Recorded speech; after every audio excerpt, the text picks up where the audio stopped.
Hi, I'm Jeff McKenna. Hello, Jeff. Jennifer Barrera. Nice to meet you. Nice Thank to you meet so you. much for your interest in our school district. Thank you for being interested in Do me. you mind if I take a look at your resume real quickly? Absolutely. So it looks like you just finished student teaching. Just So finished up. from that experience, tell me what's the one or two most important things you've learned from student teaching that you're going to take when you're the classroom teacher and use in your classroom that's going to make it more effective. Okay.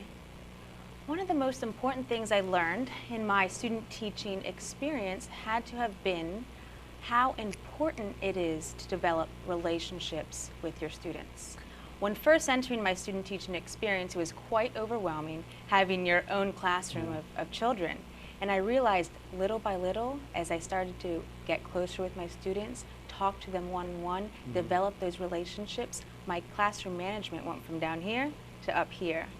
So that rapport, that relationship, those connections is something that I want to carry on to my classroom when I become a teacher next year. Excellent. So when you're building those connections, what are some things you can do instructionally to make sure that you address the needs academically of all of the kids in your classroom? One of the things I love to do to have that one-on-one time with my students is to have personal conferences. Whenever we're writing a composition, whenever we're doing editing, I make it a point to meet individually with each student, talk to them about their composition, and talk to them about their life in general a little bit. And that really establishes a connection with those students. Excellent. So as you're doing your activity-based instruction, how are you going about informally to see whether the kids are getting it or not? Well, my informal assessment usually takes place at the beginning of my lesson, when I present the lesson. I want to know what the students already know. So we form a KWL chart. We have a class discussion. I see where the students are at. From there, I mold my lesson and I carry out the assessments to follow, the formative assessments. Awesome. And what would you say when you are doing your informal assessment, what's been the most effective way to informally assess where your kids are at? The most effective informative assessment would have to be having the students share with each other, having group discussions, and joining in on those group discussions. I have an ear to see whether the students can grasp the concept that I'm about to teach or whether they don't grasp that concept. Excellent. If I were to walk into your classroom on any given day, generally tell me what specifically would be going on with the interactions between you and your kids. Well, when you enter my classroom, you'd immediately feel a burst of energy. You'd see learning happening. Perhaps we'd be doing centers, rotations. You'd see some students at the computers utilizing the technology. You'd see students at the desk using manipulatives to master the concepts. And you might see me with a small group practicing my guided reading skills and reteaching concepts for that specific group that were not mastered. You'd see a print-rich room. Excellent. Lots of vocabulary words, word walls for each subject. And as I said, lots of energy, very positive. Excellent. Jennifer, what are some things that you think your role beyond instruction is as being a classroom teacher and educator at our campus would be? In reference to the student life or The the students campus life? working with parents. Okay.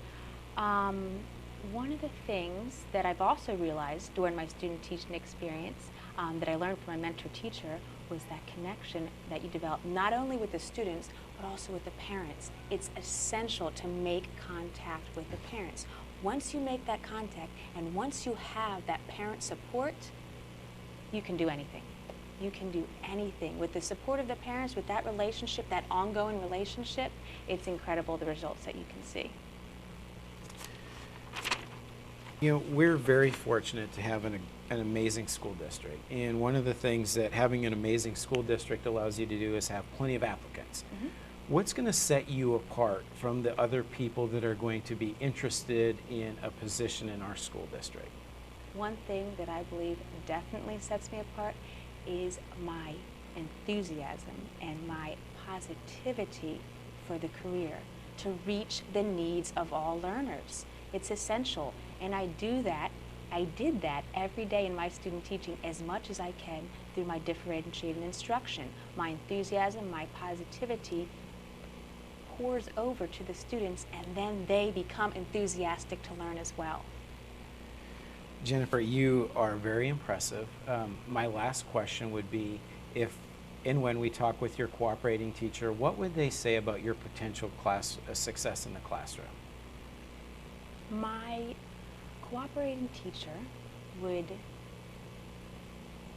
say that she is positive that I will be very successful in the classroom with what she has witnessed through the lessons that I've carried out. Because when a lesson isn't the best, or it doesn't function the way it should have, I adjust and I do it a different way.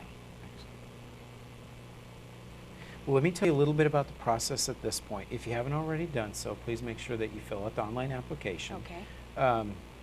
What we're going to do at this time is take a look at all of the applicants that we looked at, find the right piece of the puzzle for us, and then most likely we'll follow up with another interview with a group of our teachers because they're part of our leadership team.